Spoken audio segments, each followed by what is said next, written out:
E a gente recebe aqui em nossos estúdios o deputado federal Jorge Sola. Deputado, seja muito bem-vindo a este espaço aqui da UESB, da TV UESB, da UESB FM também, onde a gente conversa um pouquinho mais sobre essa situação desse cenário de pandemia no nosso país.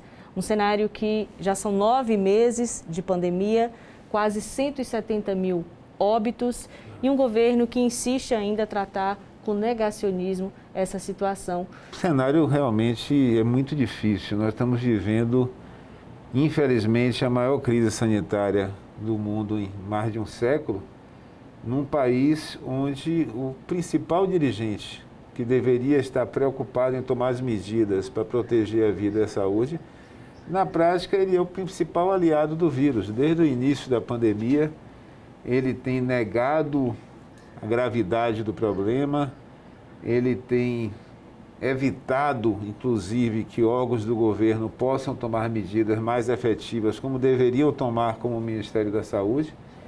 E tudo isso faz com que o Brasil seja o segundo país do mundo em óbitos. São quase 170 mil brasileiros e eu sempre chamo a atenção, Aline, não são números. São pessoas como eu e você, pais e mães de família, amigos, colegas, que precocemente perderam a vida e poderia ser diferente.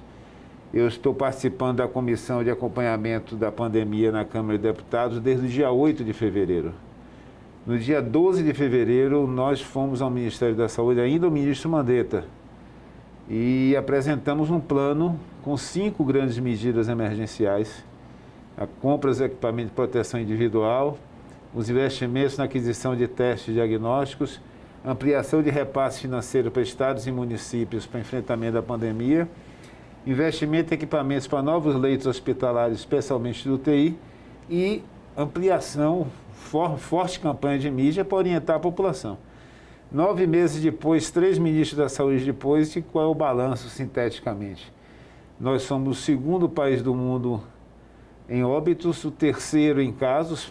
Recentemente a Índia passou o Brasil, mas somos um dos piores em testes diagnósticos por habitante. A gente não consegue malmente diagnosticar os casos graves.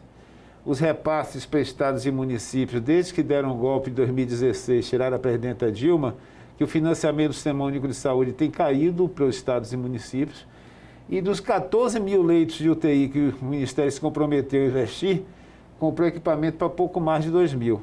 E meio de comunicação, não precisa lhe dizer que a ausência completa. O Ministério da Saúde do Brasil tem tradição de campanhas de comunicação em saúde e não está orientando a população numa crise como essa, né?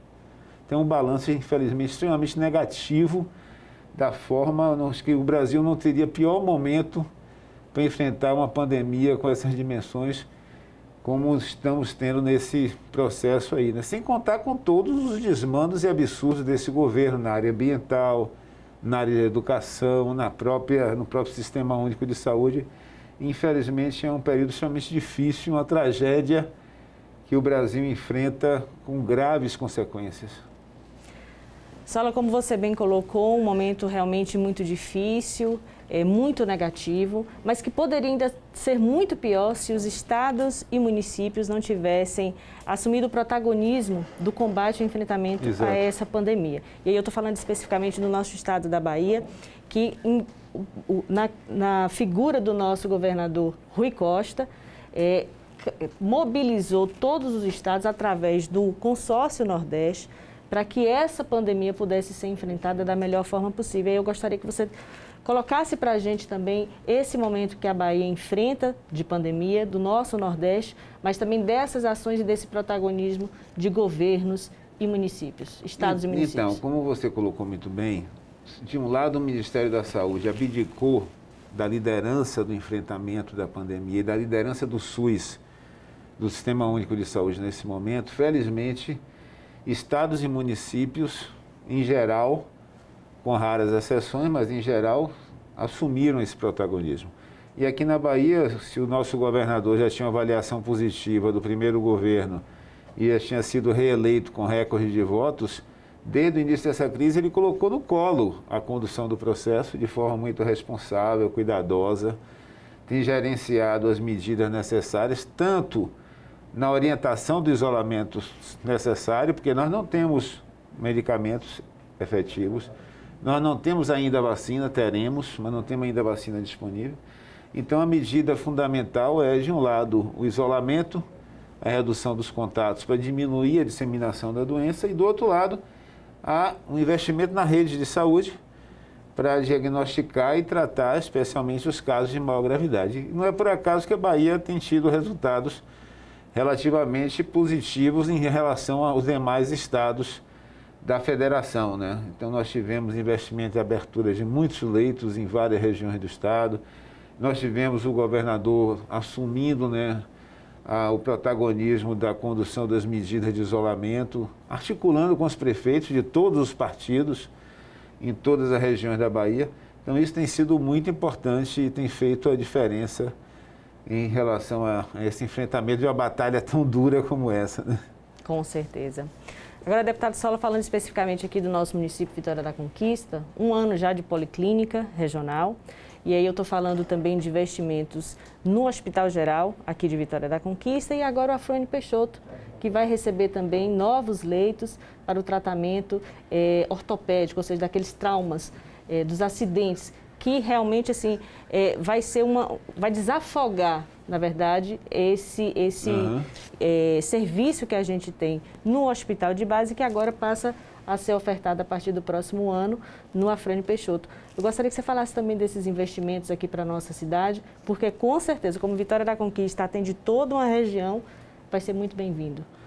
Conquista se configura no maior polo de saúde, eu diria, hoje, regional para a Bahia, já de algum tempo, né? Desde a administração de nosso colega Guilherme Menezes, que eu tive o prazer e a oportunidade de trabalhar aqui há alguns anos como secretário, houve um investimento que credenciou Vitória da Conquista a se qualificar, a ser esse polo regional, atendendo pacientes de toda a região sudoeste e ainda uma parte que vem do norte do estado de vizinho de Minas Gerais. E com o apoio do governador Rui Costa, os últimos investimentos ampliaram ainda mais, com protagonismo dessa vez do governo do estado. A policlínica, você colocou muito bem, ela amplia o acesso a exames, consultas, diagnósticos necessários. Infelizmente, a parceria aqui com a Prefeitura de Conquista tem um processo muito tumultuado, difícil. O prefeito não queria, disse que a policlínica era de Belo Campo. Depois, pela pressão da população, terminou entrando no consórcio. Mas aquele entrar, mas não entrar, né? Com a participação muito pequena, a quantidade proporcionalmente à população de Conquista do acesso é baixa para o que deveria ser, porque ele não se propôs a fazer a parceria necessária. No Hospital de Base, no Hospital Geral de Vitória da Conquista, muitos investimentos em curso, ampliando leitos, ampliando a emergência, inclusive alguns projetos que vêm ainda da nossa época como secretário de Estado, como o caso da ampliação da emergência e da radioterapia, que é um projeto da presidenta Dilma. É a maior compra, não sei se você sabe disso, Aline, é a maior compra de equipamentos de radioterapia feita no mundo. Olha aí, não sabia. O governo da presidenta Dilma foram 80 equipamentos de radioterapia adquiridos pelo Brasil, com a obrigatoriedade de quem ganhasse, porque só tem 2 fabricantes no mundo, quem ganhasse tinha a obrigação de montar uma fábrica no Brasil, que será a primeira da América Latina. Que notícia boa. E nós conseguimos, na época, garantir equipamentos aqui para a Bahia, um deles, o que está em processo de implantação aqui no Hospital Regional, no Hospital de Base. E com a ortopedia é outro investimento fundamental. Você sabe que a epidemia da violência, a epidemia dos acidentes de trânsito continuam, infelizmente. Isso leva a quantidade muito alta de trauma nas nossas emergências, e os hospitais regionais terminam sendo o principal ator para tentar, né, recuperar esses pacientes, cirurgias, o acompanhamento fisioterápico posterior, e muitas vezes isso termina tendo dificuldades, né, com o centro cirúrgico desses hospitais. Então é importante esse investimento para a unidade de trauma, que vai permitir desafogar mais o volume cirúrgico, especialmente no Hospital Regional. Então, parabéns ao governador Rui Costa, ao secretário de Estado Fábio Vilas Boas. São investimentos importantes. Sola, o Estado de São Paulo recentemente conseguiu a aquisição, né, da compra da Coronavac, né, a tão sonhada vacina que todos esperam para o combate a essa doença, o enfrentamento dessa doença, que é a Covid-19. Eu gostaria que você falasse um pouquinho para a gente desse momento também, já que os outros estados anseiam, como nós também aqui do estado da Bahia, por essa vacina. Como é que está esse andamento junto com o Consórcio Nordeste? O governador Rui Costa já sinalizou que o estado vai adquirir essa vacina, vai comprar essa vacina, mas fala para a gente como é que está essa situação nesse momento.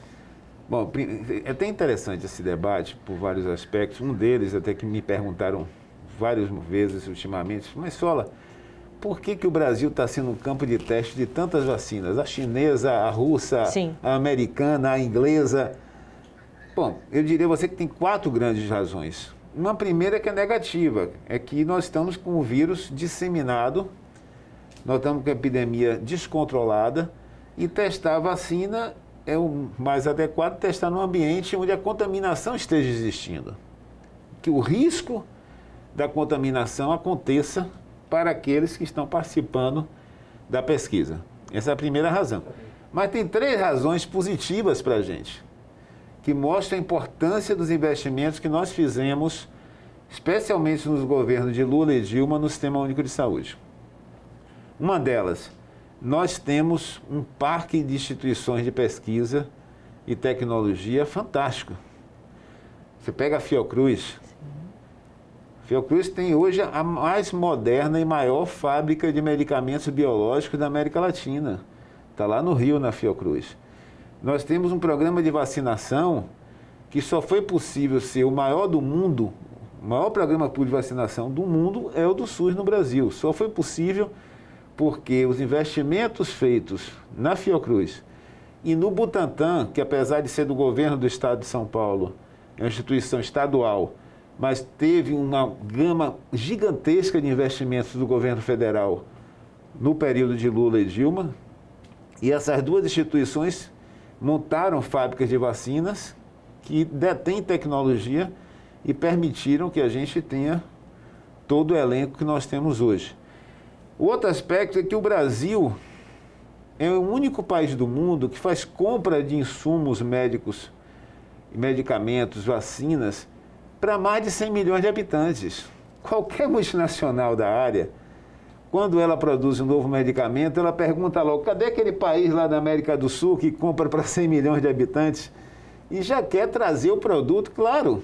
Não tem ninguém no mundo que compra vacina para 100 milhões de habitantes regularmente. E o terceiro aspecto é que nós tivemos investimentos nas chamadas PDPs, Parcerias de Desenvolvimento Produtivo, que são parcerias público-privadas na área de saúde. Eu estava no Ministério da Saúde na época, quando a gente, no primeiro governo Lula, quando a gente começou a primeira Parceria de Desenvolvimento Produtivo, a primeira PPP, associando laboratórios públicos e privados para trazer a tecnologia e permitir que os nossos laboratórios pudessem incorporar essa tecnologia e fazer a produção acontecer. Nós recriamos a Bahia Pharma com esse projeto para trazer novamente a produção pública aqui para o nosso estado. Tivemos investimentos em diversos laboratórios estaduais e isso permitiu com que o Brasil tenha hoje uma experiência de parceria público-privada e uma legislação que faz com que todas essas testagens de vacina não sejam só um mero teste. Ela está associada com a transferência de tecnologia e com a produção. O que o Butantan está fazendo, que você citou aí com a vacina chinesa, não é só ajudar a testar a vacina num país onde está disseminada a contaminação. Está também a transferência de tecnologia e a capacidade de produção. Então, as primeiras doses estão vindo de fora, já chegou um lote, sim, mas a perspectiva é que a gente possa ir incorporando a produção para que o Brasil venha a ter autossuficiência nessa produção. E se nós queremos acelerar esse processo, nós não podemos achar que vai ser uma vacina só.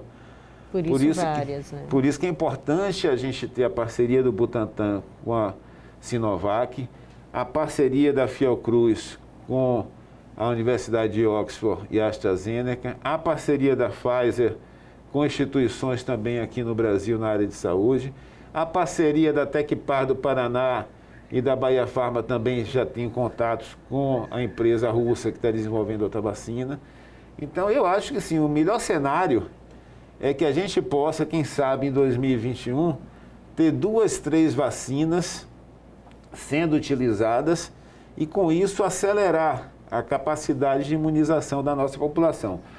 Por isso a gente não pode aceitar de forma nenhuma, Aline, os absurdos e os impropérios de um presidente da República completamente desqualificado para o cargo, que transforma, né, um debate de uma política pública tão importante para a vida e a saúde, como as produções das vacinas para enfrentar a pandemia do coronavírus, em uma disputa pessoal dele com o governador do estado de São Paulo, gente.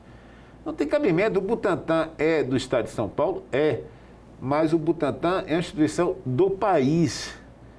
Ela é um centro de ciência e tecnologia brasileiro. Recebeu investimentos dos governos Lula e Dilma que propiciaram ser o que é hoje. Então não importa se o Butantan é instituição do governo de São Paulo, se a Bahia Pharma é do governo da Bahia, se a Fiocruz é do governo federal, se a Tecpar é do governo do estado do Paraná. O que importa é somar esforços, aglutinar toda a nossa capacidade de ciência e tecnologia na área de saúde, para que o Brasil acelere o processo e possa salvar vidas. Porque cada mês que a gente conseguir reduzir no prazo para alcançar a vacinação, são vidas que são salvas. Com certeza. São milhares de pessoas que deixam de se contaminar. E por isso a gente não pode compactuar com mais esse absurdo descalabro de um insano que infelizmente está na cadeira de presidente da República, né? Sola, um ano muito difícil, de crise sanitária, seguida de crise econômica, crise política, o ano que está chegando ao fim, 2021 se aproximando.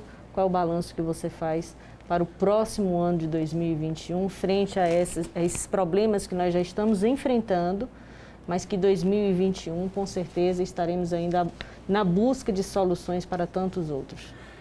Olha, infelizmente a pandemia não vai acabar com o final de 2020. Nós vamos entrar em 2021 ainda sofrendo os seus impactos sanitários e econômicos, né?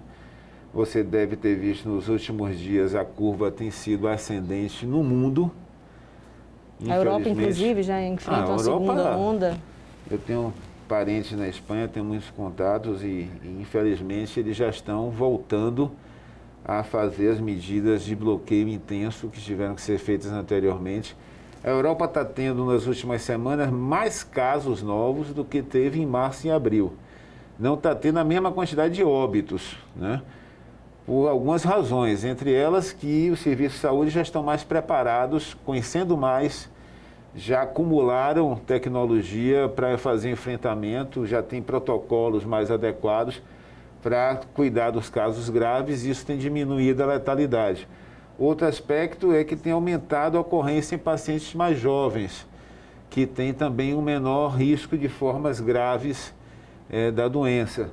E o Brasil, a mesma situação, né? Tem aumentado, nós estamos vivendo uma curva de ascensão e vamos entrar em 2021, infelizmente, ainda com esse reflexo. E nas questões econômicas, nós já vivíamos uma situação extremamente grave antes da pandemia. O Brasil já estava aprofundando o processo de recessão, aprofundando o crescimento do desemprego. Isso se agravou com a pandemia. Na Câmara de Deputados, nós tomamos todas as medidas para ajudar o governo federal a fazer enfrentamento. Nós demos cheque em branco, Aline. A Câmara de Deputados autorizou o governo a gastar o que fosse necessário para fazer enfrentamento nas medidas de saúde pública e nas medidas econômicas e sociais.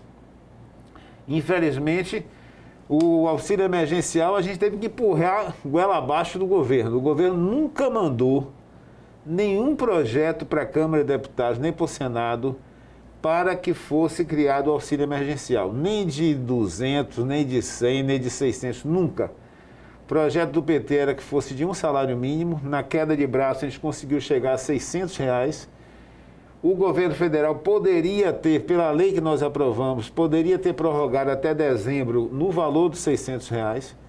Cortaram para 300 e até hoje a gente não consegue colocar na pauta do Congresso a análise da medida provisória que fez o corte para R$300, a chamada MP1000. Coincidentemente é um número marcante. A medida provisória 1000 foi a medida provisória que o governo Bolsonaro editou para cortar o auxílio emergencial de 600 para 300.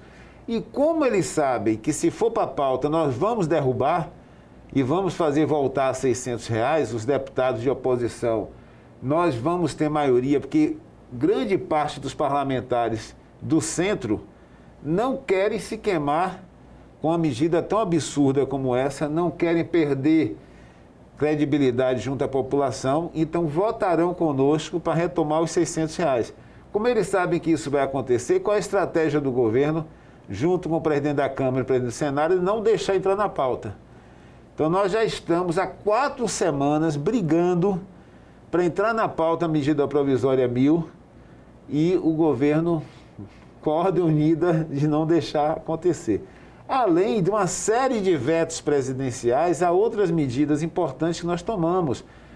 Pasmem você, Aline, nós aprovamos uma lei para criar uma pensão para as famílias que perderem seus entes queridos, profissionais de saúde, no enfrentamento da pandemia do Covid. Sim. Quantas famílias perderam médicos, enfermeiros, auxiliares de enfermagem, profissionais de todas as categorias da saúde? Não é que você vai remunerar a perda da vida, mas o mínimo que se espera do Estado brasileiro é suprir a família de condições para se equilibrar, para manter o padrão de vida, porque a perda de um ente querido também é uma perda econômica, né? Afinal, essa pessoa trabalhava, trazia rendimentos para a sua família. Nós aprovamos, o presidente Bolsonaro vetou. E até hoje a gente não conseguiu analisar o veto para poder derrubar o veto, porque na hora que está na pauta nós vamos derrubar. Nós fizemos uma lei para um plano emergencial para a população indígena. A população indígena é a população de piores indicadores de saúde, que está sofrendo enormemente com a pandemia. Ele vetou as políticas que nós aprovamos de aumentar o acesso à água potável para a população indígena, de aumentar o acesso à alimentação, cestas básicas e até, pasme também, até a política de aumentar a oferta de atenção hospitalar para a população indígena foi vetada. Nós aprovamos outro projeto para estender o auxílio emergencial para os trabalhadores rurais, porque caiu a capacidade de compra dos produtos da agricultura familiar. E também foi vetado. Então tem uma série de medidas que a Câmara tomou para minimizar o impacto econômico, social e sanitário da pandemia que o governo Bolsonaro vetou e que o presidente do Senado não permite que entre em pauta porque sabe que nós vamos derrubar esses vetos. Então esse embate vai continuar. Nós já estamos nos aproximando do final do mês de novembro. Até agora, nem a lei de diretrizes orçamentárias não foi aprovada, quanto mais o orçamento. Não temos ainda a comissão de orçamento instalada. A peça orçamentária que o governo elaborou inicialmente é uma tragédia. Ela corta 38 bilhões de reais no orçamento federal da saúde. Ela reduz o orçamento federal da educação. E nós estamos tentando, fazer com que o Congresso possa se debruçar na análise para alterar essa peça orçamentária. E até agora a gente não conseguiu também. Infelizmente, desde o início da pandemia, as ações estão sendo feitas no plenário remotamente, só os líderes partidários ficam no plenário e as comissões, a única comissão que está funcionando é a que eu estou fazendo parte, que é a Comissão de Acompanhamento da Pandemia. As demais ainda não foram nem instaladas e isso, obviamente, prejudica a análise e nós teremos aí, provavelmente, na primeira quinzena de dezembro, um tempo onde será fundamental o Congresso se debruçar sobre a questão do orçamento para 2021.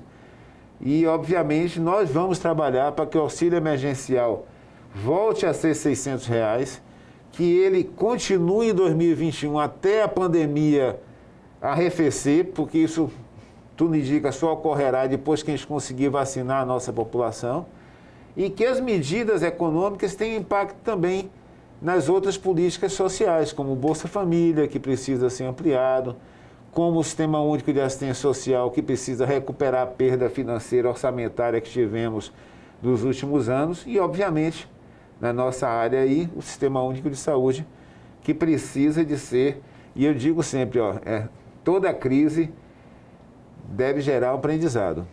Com certeza. E nós temos certeza que nós vamos sair dessa pandemia do coronavírus com a população brasileira defendendo mais o SUS, reconhecendo mais o trabalho dos profissionais de saúde e cobrando mais dos governos investimento prioritário na saúde. Cobrando mais, inclusive, que os orçamentos municipais reflitam essa prioridade. Então, acho que essa é a maior aprendizado que nós podemos ter depois dessa pandemia. Mais SUS, mais prioridade para a saúde. Pois é, e você acabou de acompanhar uma entrevista especial com o deputado federal Jorge Sola. Uma boa noite para você e até a próxima.